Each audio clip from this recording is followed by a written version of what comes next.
നമസ്കാരം. Sheeba's bytes and വ്ളോഗ്സിൻ്റെ പുതിയൊരു വീഡിയോയിലേക്ക് എല്ലാവർക്കും സ്വാഗതം.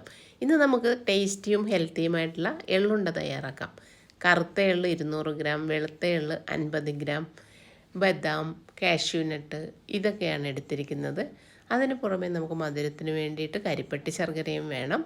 അപ്പോൾ 250 ഗ്രാമാണ് എള്ള് എടുത്തിരിക്കുന്നത്. അതിന് ഒരു 150 ഗ്രാം ശർക്കര എടുത്തിട്ടുണ്ട്.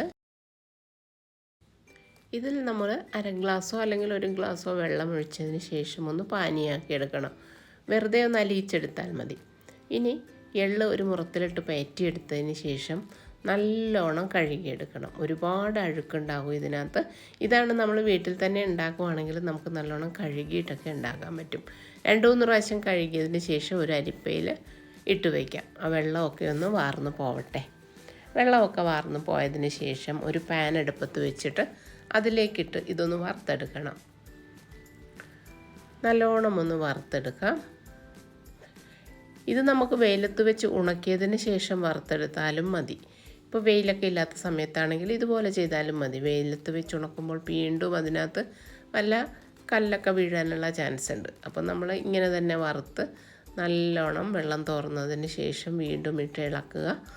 അപ്പോൾ ഒന്ന് ചെറുതായിട്ട് പൊട്ടി വരും. അതാണ് അതിൻ്റെ ഒരു പാകം. പൊട്ടാൻ തുടങ്ങുമ്പോഴേക്കും ഫ്ലെയിം ഓഫ് ചെയ്യാം. വെളുത്ത എള്ളും അതുപോലെ തന്നെ ഒന്ന് വറുത്തെടുക്കണം. ചെറിയൊരു ബ്രൗൺ കളറാവും. കളറൊന്ന് മാറി വരുമ്പോൾ തന്നെ ഫ്ലെയിം ഓഫ് ചെയ്തതിന് ശേഷം ഒന്ന് നല്ലോണം ഇളക്കി കൊടുത്താൽ മതി.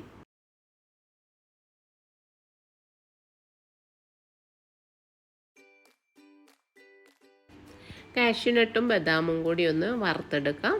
ഇത് പൊടിച്ചെടുക്കാനുള്ളതാണ്.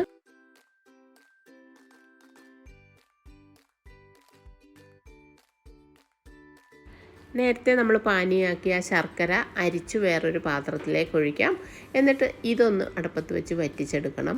ഒരു നൂൽ പാകമാകുന്നത് വരെയാണ് വറ്റിക്കേണ്ടത്. അതായത് കയ്യിലൊരു തുള്ളി എടുത്തിട്ട് അതൊന്ന് പ്രസ് ചെയ്യുമ്പോഴേക്കും നൂല് പോലെ വലിഞ്ഞു വരുന്നതാണ് ഒരു നൂൽ പാകം.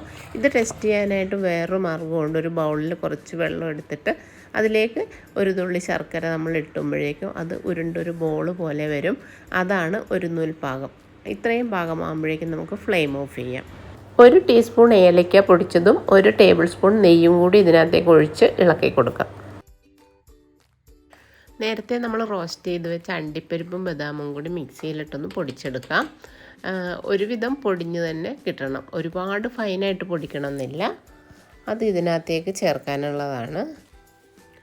ഇനി ശർക്കരയുടെ ആ ഒരു പാനിയുടെ ഫ്ലെയിം ഓഫ് ചെയ്ത് വെച്ചിട്ട് അതിനകത്തേക്ക് നമ്മൾ വറുത്ത് വെച്ചിരിക്കുന്ന 2 തരത്തിലുള്ള എള്ളും അതുപോലെ പൊടിച്ചു വെച്ചിരിക്കുന്ന ബദാമും കാഷ്യൂനട്ടും കൂടി ഉള്ളതും ഇട്ട് കൊടുക്കുക. എന്നിട്ട് നല്ലോണം ഒന്ന് ഇളക്കി കൊടുക്കണം. നല്ലോണം തന്നെ ഇളക്കി യോജിപ്പിക്കുക.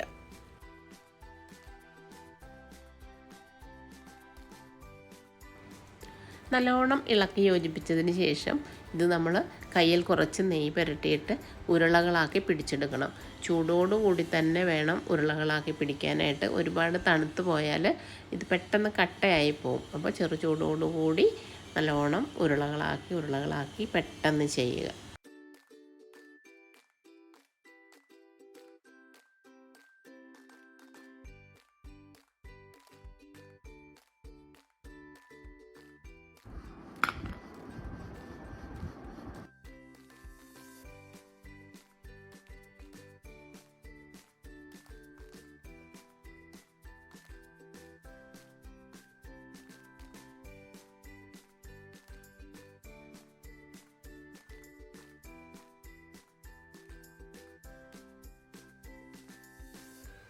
ഒരുപാട് മിനറൽസും വൈറ്റമിനും ഒമേഗ 3 ഫാറ്റി ആസിഡ് അതുപോലെ തന്നെ കാൽസ്യം, അയൺ, സിങ്ക്, മഗ്നീഷ്യം ഇതെല്ലാം ഉണ്ട്. ധാരാളം ഫൈബർ കണ്ടൻ്റ് ഉണ്ട്.